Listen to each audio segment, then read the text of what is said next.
Today is the same day on the sacred Mayan calendar as it was when the Mayan calendar, the long count Mayan calendar, ended in 2012, which, from what I understand, marked a great transition point. That essentially, if we were able to make it through without killing each other and destroying the planet completely, that humanity would go through a process of great awakening, a great awakening of higher consciousness into the human form. And it doesn't mean that everything was going to be all of a sudden magical and pretty and beautiful after 2012. It was more like we were going to pass through the eye of the needle. We were going to pass through that tightest point, and then after that, we would continue going through the healing process, and time would continue to be extremely rapid. Things would happen at a really rapid pace, and eventually that time would slow down and expand. And we are here because we are here to see this transition, to experience this transition, to be a part of this transition. So today I'm offering just a simple fire, some candles, some incense, and some written intentions, manifestations to mark this day, which is for sun. And this is the day that exists within the 13-day period of Noh, which is the incense or the mind. And that is, for me, really a cue of it's time to get our thoughts in order.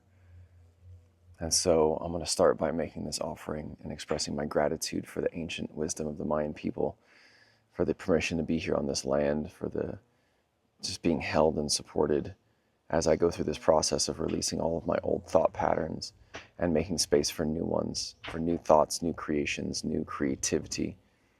And so I thank you and I express my gratitude. That was a big bee that just crash landed next to me. So thank you for helping me to release those things, those old thoughts, those old ways of thinking, those old beliefs that I know it's not supporting me in creating the life that I'm moving into. And now, some of you might be wondering, why exactly is he recording himself burning this? Dude, that carpenter bee is like drunk. It is just slamming into this big tree over here. Why is it that I am recording and making this offering? It's because, for me, there's this tremendous understanding that transformation and healing in the human must exist within a container of ritual. Now, there are certain things that need to exist in order for a person to go through a process of transformation, whether it's me guiding them through a hypnotherapy session, whether it's me guiding them through a tremendous deep emotional release, an energetic healing, whatever it is, the subconscious mind, the unconscious mind, which is the home of all of our emotions, all of our fears, our anxieties, all of our unhealthy patterns, behavioral patterns. It needs to go through a process of ritualization. And that's why in every religion, in every spiritual tradition, ritual and ceremony has always been a part of everything. Whether it's expressing gratitude for the abundance that we have in our lives, or it's expressing grief for something that we've lost, whether it's healing the body, healing the mind, there's always a process of ritual. And so now I have begun my process of ritualization. I have some manifestations, some desires, some commitments that I have been writing down on this paper. And I have all kinds of things like little incense and candles that I have to offer to the fire. And my words, my actions combined with the ritual and the ceremony in this container helps my unconscious mind to know that in this container, change is happening. And that once we close the container, that's like the period at the end of a sentence or the stop at the end of a computer program. And so now I've got my fire going, I've got my incense burning, and I'm going to take the coals when it's finished, and I'm going to use it to burn some incense to cleanse my house and my body and my energetic field. Now, I'm not going to get into too much about how to do this, simply to understand that so many of us right now are being called to connect to ancient wisdom traditions so many of us are guided to go and sit in ayahuasca journeys or peyote ceremonies, or to learn and study with shamans, or to get some sort of support in our process of healing the wounds that we've been carrying. And it's no surprise, because all of those old traditions have always used ritual and ceremony.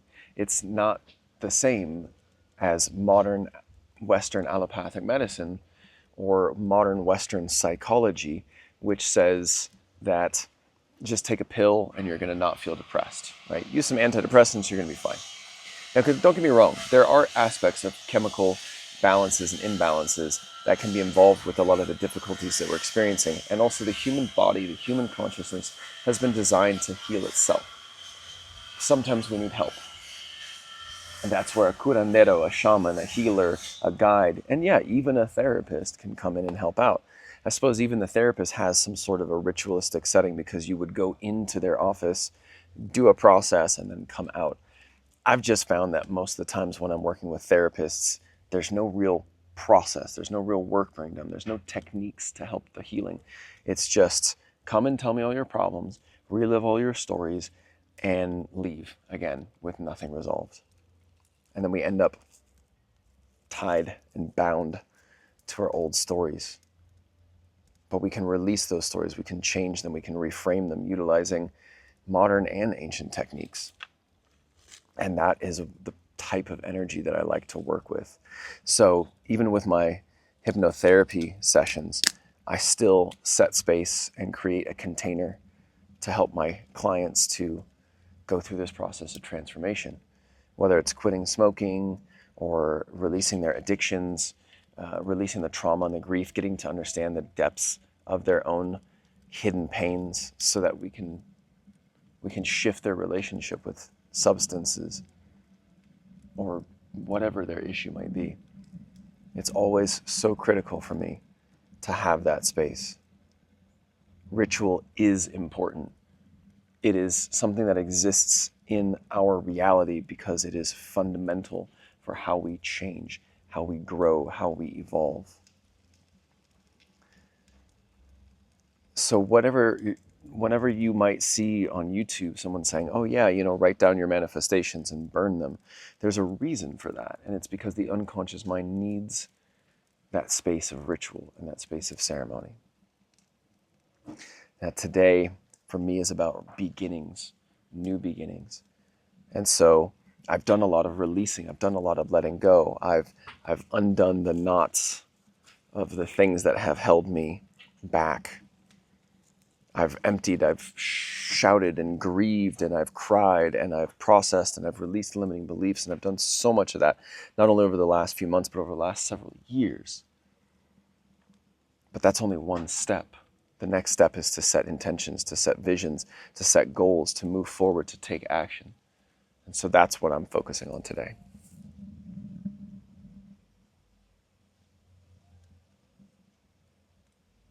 There's 4 steps to any process of change.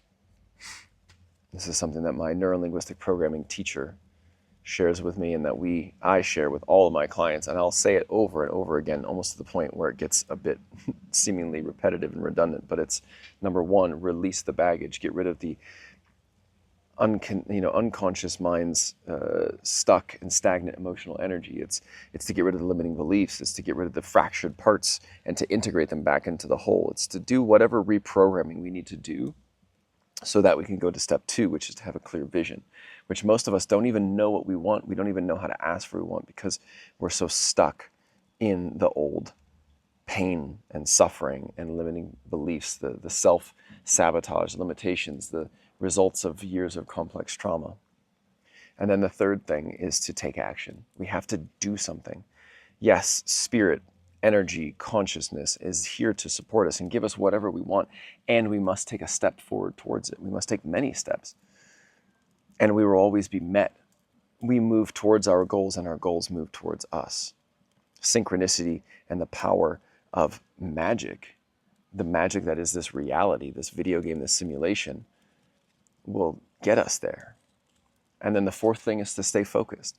Keep looking at what you want and not what you don't want. It's just like in skiing or mountain biking. You look at the trail, you look at where you want to go, and you're going to go there. But if you're staring off into the distance, to the trees, to the cliff, that's where we end up going. And that's what so many people have difficulty with. So I've gotten rid of the binds. And I'm grateful for that. And I'm grateful for all those who have supported me and for the tools that I've learned so that I can support myself. And also, I have my vision and my goals. And I have written them down. I have them digitally. I've written them physically. I write them multiple times physically. The psycho-neuromotor connection of writing our goals to our mind and impressing it upon our unconscious mind is powerful. And also sometimes I write them and I burn them because this energy travels into the ether. It goes out and it is heard and read and seen by higher dimensional beings, by God, by spirit, but whatever. And it doesn't even matter whether you believe that that's true or not. Just by writing it and ritualizing it is a powerful, powerful teacher and instruction for your unconscious mind. And so you will create what it is that you want to create. So I offer my creations, my goals, my plans to the fire, feeling confident that they will show up, that the synchronicities will show up, the people who are there to help me and support me will show. And I want you to understand that there's so much power in working with the elements, the fire, the earth, the water, the air. And though you might not have been taught that in your modern era, in your family, there is ancient wisdom that is there to help us remember that we can work with the coding system, the fundamental elements of this earth, whether it's through the Mayan calendar, through our astrology, through our work with the elements and the fire. And we can use all these things to transform. And so I'll leave it at that. So remember, ritual is important. And if you want to learn more, I am developing some programs for those that are ready to release their addictions, those that are ready to break through. And if you want to just get started now and work with me one-on-one, I can help you transform your life in 90 days or less, utilizing the most powerful modern and ancient techniques. Follow the links below and subscribe to my newsletter. Get a 5-minute free stress-busting, stress reset meditation so that when your anxiety or pressure builds, you can get the support that you need to be able to navigate it, so that in those moments of high stress, you don't reach out for the coping mechanisms that you have in the past. So download that, get on my subscription newsletter, and then you'll be first informed when those new projects come out. Thank you and much love.